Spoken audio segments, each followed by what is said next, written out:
TV 20 Kannada ವಾಹಿನಿಗೆ ಸ್ವಾಗತ. ಮೇಕೆದಾಟು ಅಣೆಕಟ್ಟಿಗೆ ಅನುಮತಿಯನ್ನ ಒಂದೇ ದಿನದಲ್ಲಿ ಕೊಡಿಸ್ತೀನಿ ಎಂದು ಕುಮಾರಸ್ವಾಮಿ ಹೇಳಿದ್ರಲ್ಲ, ಮೊದಲು ಈ ಕೆಲಸವನ್ನ ಮಾಡಲಿ, ಆಮೇಲೆ ಮಾತನಾಡಲಿ.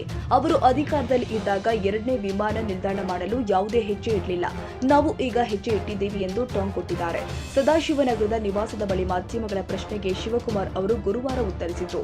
ಬೆಂಗಳೂರಿಗೆ ಎರಡನೇ ವಿಮಾನ ನಿಲ್ದಾಣದ ಕ್ರೆಡಿಟ್ ಅನ್ನ ದೇವೇಗೌಡರು ಕುಮಾರಸ್ವಾಮಿ ಅವರು ತೆಗೆದುಕೊಳ್ಳುತ್ತಿರುವ ಬಗ್ಗೆ ಕೇಳಿದಾಗ, ವಿಮಾನ ನಿಲ್ದಾಣ ಬಿಡದಿ, ನೆಲಮಂಗಲ, ತುಮಕೂರು, ಸೋಲೂರು ಹೀಗೆ ಯಾವ ಸ್ಥಳದಲ್ಲಿ ಬರಬೇಕು ಎಂಬುದನ್ನು ತೀರ್ಮಾನ ಮಾಡುವುದು ನಮ್ಮ ವ್ಯಾಪ್ತಿಯಲ್ಲಿ ಇಲ್ಲ.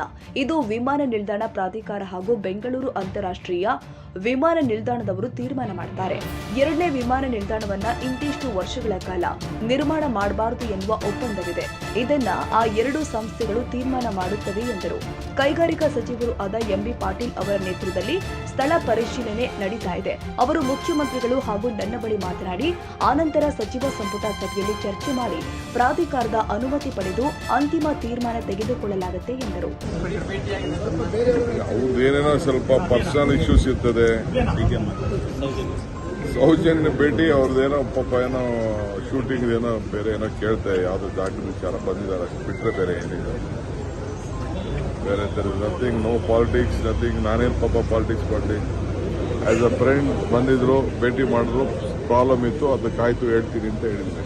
ಸರ್, ಕಳೆದ 3-4 ತಿಂಗಳಿಂದ ಏರ್ಪೋರ್ಟ್ ಮಾಡಬೇಕು ಅಂತೇಳಿ ಬಹಳ ಪ್ರಯತ್ನ ಮಾಡ್ತಾ ಇದ್ರಿ, ಬಿಡದಿ ಹತ್ರ ತಗೊಂಡು ಹೋಗ್ಬೇಕು ಅಂತ ಹೇಳಿ. ಈಗ ಒಂದು ಕಡೆ ಮಾಜಿ ಪ್ರಧಾನಿಗಳು, ಸಂಸದರು ಮತ್ತೆ ಕುಮಾರಸ್ವಾಮಿ ಅವರು ಡಿಮ್ಯಾಂಡ್ ಸ್ಟಾರ್ಟ್ ಮಾಡಿದ್ದಾರೆ sir, credit. First Kaveri Mekedatu permission ಕೊಡಿಸ್ತೀನಿ, ಒಂದೇ ದಿನಕ್ಕೆ ಪ್ರೈಮ್ ಮಿನಿಸ್ಟರ್ ಸೈನ್ ಹಾಕ್ತೀನಿ ಅಂತ ಹೇಳಿದ್ರಲ್ಲ, ಫಸ್ಟ್ ಅದು ಮಾಡಲಿ, ಆಯ್ತಾ?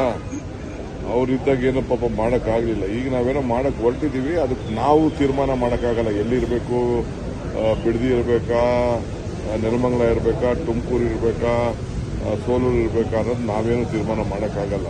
ಅದು ಏರ್ಪೋರ್ಟ್ ಅಥಾರಿಟಿ ಆಫ್ ಇಂಡಿಯಾ ಅವರು ಪ್ಲಸ್ ನಮ್ಮ ಬೆಂಗಳೂರು ಇಂಟರ್ನ್ಯಾಷನಲ್ ಏರ್ಪೋರ್ಟ್ ಅವರು, ಅವ್ರಿಗೆ ಅಗ್ರಿಮೆಂಟ್ ಇದೆ ಇಷ್ಟು ವರ್ಷ ಮಾಡಬಾರ್ದು ಅಂತ. ಅವ್ರು ತೀರ್ಮಾನ ಮಾಡ್ತಾರೆ. ಅದಾದಮೇಲೆ ನಮ್ಮ ಡಿಪಾರ್ಟ್ಮೆಂಟಲ್ಲೆಲ್ಲ ಅದಕ್ಕೆಲ್ಲ ಫೀಸಿಬಿಲಿಟಿ ಎಲ್ಲ ನೋಡ್ತಾ ಇದ್ದಾರೆ. ಯಾರೋ ಎಂಬಿ ಪಾಟೀಲ್ಗೆ ಇನ್ಫ್ರಾಸ್ಟ್ರಕ್ಚರ್ ಮಂತ್ರಿ ಇದ್ದಾರೆ, ಅವರು ಫೀಸಿಬಿಲಿಟಿ ನೋಡ್ತಾ ಇದ್ದಾರೆ. ಅದನ್ನ ಚೀಫ್ ಮಿನಿಸ್ಟರ್ ಹತ್ರ, ನನ್ನ ಹತ್ರ ಫಸ್ಟ್ ಒಂದು ರೌಂಡ್ ಮಾತಾಡ್ತಾರೆ. ಮಾತಾಡಾದ್ಮೇಲೆ ಕ್ಯಾಬಿನೆಟ್ ತೆಗೆದುಕೊಂಡು ಹೋಗ್ತೀವಿ. ಅದಾದ್ಮೇಲೆ ಎಲ್ಲಿ ಮಾಡಬೇಕು ಅಂತ ಡೆಲ್ಲಿಯವ್ರ ಅಪ್ರೂವಲ್ ತಗೊಂಡು ಡಿಸಿಷನ್ ತಗೊಳ್ತೀವಿ. ಇದು ನಾವು ಸುಮ್ಮನೆ ನಾನು ಏಕಾವಕ್ಕೆ ನನಗೆ ಆಸೆ ಇರ್ಬೋದಪ್ಪ, ನನ್ನ ಇಲ್ಲಿ ಮಾಡಲಿ, ನಮ್ಮೂರಲ್ಲಿ ಮಾಡಲಿ ಅಂತ ಹಂಗೆಲ್ಲ ಮಾಡೋಕ್ಕಾಗಲ್ಲ. ಅದೆಲ್ಲ that is A very scope ಇದೆ. 25 ಕಿಲೋಮೀಟ್ರು 40 ಕಿಲೋಮೀಟ್ರು ಏನೋ ಇದೆ. ಆಮೇಲೆ ಗುಡ್ಡೆಗಳಿರಬಾರ್ದು, ಫ್ಲೈಯಿಂಗ್ ಝೋನ್ ಇರಬೇಕು, ಅವೆಲ್ಲ ಏನೇನೋ ಇದೆ. 4,400 ಎಕರೆ ಏನೋ ಬೇಕು ಅಂತ ಹಿಂದೆ ಎಲ್ಲ ನಾನು ಈ ಏರ್ಪೋರ್ಟ್ ಮಾಡಬೇಕಾದ್ರೆ ನಾನೇ ಅರ್ಬನ್ ಡೆವಲಪ್ಮೆಂಟ್ ಮಿನಿಸ್ಟರ್ ಇದ್ದೆ. ಅದಕ್ಕೊಂದು ಇದಿದೆ, ಟೆಕ್ನಿಕಲ್ ಇದಿದೆ. ಸೊ ಆ ಟೆಕ್ನಿಕಲ್ ಮೇಲೆ ತೀರ್ಮಾನ ಮಾಡಬೇಕು. ಜಮೀನುಗಳು ಎಲ್ಲಾದವರು ಪಕ್ಕದಲ್ಲಿ ಇರೋರು ಮಾಡ್ಕೋತಾರಪ್ಪ, ನಾನು ಮಾಡ್ಕೋತೀನಿ ನನ್ನ ಜಮೀನು ಪಕ್ಕ. ಸರ್, ನಿನ್ನೆ ಸಂತೋಷ್ ಲಾಡ್ ಅವ್ರು ಮಾತಾಡೋಕೆ ಹೇಳಿದ್ದಾರೆ, ಇದು ಹಿಂದೂ ಅನ್ನೋ ಪದ ತಂದಾಕಿದೆ ಕಾಂಗ್ರೆಸ್, ಹಿಂದೂ ಅನ್ನೋ ಪದ ಹಿಂದೆ ಇರಲಿಲ್ಲ ಅಂತ. ಆಯ್ತು, ನನ್ಗೆ ಗೊತ್ತಿಲ್ಲ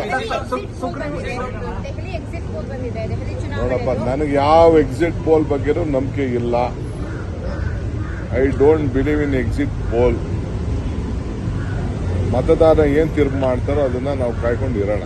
ಸುಗ್ರೀವಾಜ್ಞೆ ಸರ್, ಸುಗ್ರೀವಾಜ್ಞೆ ಆಯ್ತು, ಗವರ್ನರ್ಗೆ ಕಳಿಸ್ತಾ ಇದ್ದಾರೆ. ಚೀಫ್ ಮಿನಿಸ್ಟರ್ ಎಲ್ಲ ರೆಡಿ ಮಾಡಿದ್ದಾರೆ, ಚರ್ಚೆ ಮಾಡಿದ್ದಾರೆ, ಗವರ್ನರ್ಗೆ ಕಳಿಸ್ತಾ ಇದ್ದಾರೆ. ಗವರ್ನರ್ ಕಳಿಸಿದ ತಕ್ಷಣ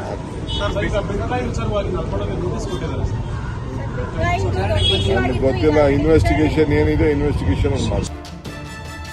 ಕನ್ನಡಿಗರ ಮೆಚ್ಚಿನ ನಿಮ್ಮ ಟಿವಿ 20 ಕನ್ನಡ ವಾಹಿನಿ ಇದೀಗ ಟಿವಿಯಲ್ಲಿ ಲಭ್ಯ. ಕರ್ನಾಟಕ ಮತ್ತು ದೇಶ ವಿದೇಶದ 360 ಡಿಗ್ರಿ ಸುದ್ದಿ ವಿವರವನ್ನ ಪಡೆಯುವುದಕ್ಕೆ ಟಿವಿ 20 ವಾಹಿನಿಯನ್ನು ಲೈಕ್ ಮಾಡಿ, ವಿಡಿಯೋಗಳನ್ನು ಶೇರ್ ಮಾಡಿ, ಕಮೆಂಟ್ ಮಾಡಿ, ಸಬ್ಸ್ಕ್ರೈಬ್ ಮಾಡಿ. HCN ಕೇಬಲ್ 842 ನಂಬರ್ನಲ್ಲಿ ಹುಕ್ಕೇರಿ ತಾಲೂಕು ಹಾಗೂ ಸಂಕೇಶ್ವರದ ಸುತ್ತಮುತ್ತಲಿನ ಹಳ್ಳಿಗಳಲ್ಲಿ ಲಭ್ಯ. PCN ಕೇಬಲ್ 129 ನಂಬರ್ನಲ್ಲಿ ಹಾರುಗೆರೆ ಸುತ್ತಮುತ್ತಲಿನ ಹಳ್ಳಿಗಳಲ್ಲಿ ಲಭ್ಯ. ರಾಯಬಾಗ್ ಡಿಜಿಟಲ್ ಚಾನೆಲ್ ಕೇಬಲ್ 80ನೇ ನಂಬರ್ನಲ್ಲಿ ರಾಯಬಾಗ ತಾಲೂಕಿನ ಸುತ್ತಮುತ್ತಲಿನ ಹಳ್ಳಿಗಳಲ್ಲಿ ಲಭ್ಯ. UDCN ಕೇಬಲ್ ನೆಟ್ವರ್ಕ್ ಉಗಾರ ಸುತ್ತಮುತ್ತಲಿನ ಹಳ್ಳಿಗಳಲ್ಲಿ ನಿಮ್ಮ ಟಿವಿ 20 ಕನ್ನಡ ವಾಹಿನಿಯೂ ಲಭ್ಯ.